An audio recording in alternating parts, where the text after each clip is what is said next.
the president proposed is granting what he had already taken away. The DACA recipients had their protections.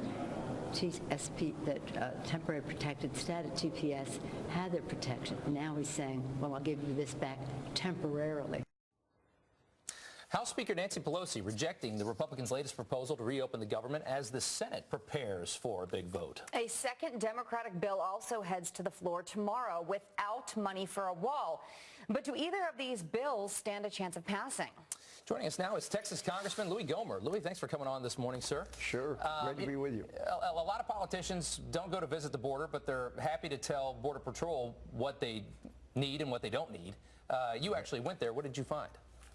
Well, I've spent a lot of nights on the Texas and Mexico border, but this was a trip Congressman Andy Biggs set up with Paul Gosar from Arizona, and it is extraordinary what we saw. It is a great deal different from the Texas border, and we have barriers in some places, but then they stop.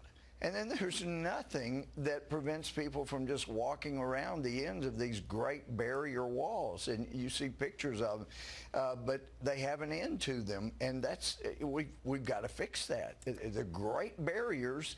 The Border Patrol says they're fantastic. The military that was sent have been very helpful, according to the Border Patrol. But they need more barriers. They need more people, and they need a couple more helicopters in the area. But they're doing a remarkable job. They just need more fence, more barriers, and you'll see a turnaround there. Yeah, we've heard from multiple Border Patrol agents saying this is what they need. We've even heard from a handful of Democrats over the last few days who say barriers do work in certain places. It seems like some of them are starting to turn a page a little bit. What's your message to Nancy Pelosi and the folks who just will not budge? That's a great question. You just played her saying, oh, we already have DACA. Well, you won't have it when the Supreme Court strikes it down. It was unconstitutional when it was done. It requires an act of Congress, and the president is allowed to make these policies.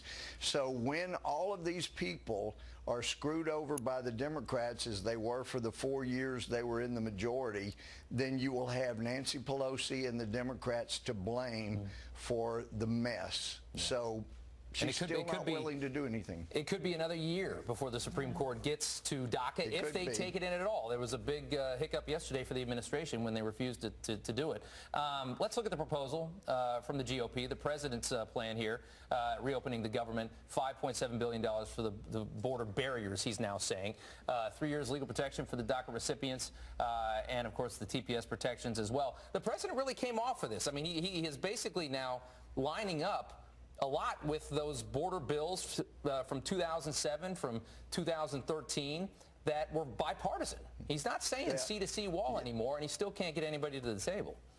Yeah, well, you nailed it. I mean, he has been over backwards, and in fact, he's the guy that knows the art of the deal. This president knows how to make a deal, but you have to have somebody willing to negotiate. He doesn't have that, and so this was almost capitulation, and the Democrats have made clear with their position on his offer, to heck with you, to heck with the illegal immigrants. We want the issue. We don't care about fixing anything. We want a political issue.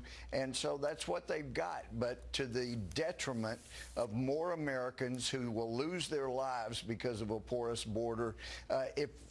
If you just have compassion only for those south of the border, then the best thing we could do, the most compassionate thing we could do, is secure our border, barrier where we need it, and then you will stop having people die on the way here, stop having a third of the women raped on the way here, and we will do a marvelous job of Mexico's economy turning around.